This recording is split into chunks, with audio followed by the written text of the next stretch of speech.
Sabiq Təhsil Naziri, Qərbi Azərbaycan İcması Müşahidə Şurasının sədri Misir Mərdanovun səhhətində problem yaranıb, eks-nazir xəstəxanaya yerləşdirilib və hətta əməliyyat olunub. Əməkdaşımız xəbəri dəqiqləşdirmək üçün Misir Mərdanovun özü ilə əlaqə saxlayıb, Modern AZ açıqlamasında sabiq nazir hazırda xəstəxanada olduğunu təsdiqləyib. Hazırda xəstəxanadayam, amma ciddi bir əməliyyat keçirməmişəm.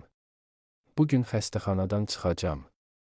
Səhhətimdə elə bir böyük problem yoxdur. Narahatlığa əsas yoxdur. İnşallah sabah işdə olacam. M. Mərdanov 1992-1996-cı illərdə BDU-nun tədris işləri üzrə prorektoru.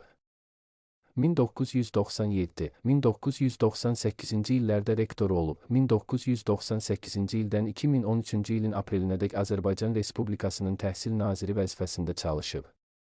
Misir Mərdanov hazırda Elm və Təhsil Nazirliyinin tabeliyinə verilmiş Riyaziyyat və Mexanika İnstitutunun direktoru vəzifəsində çalışır.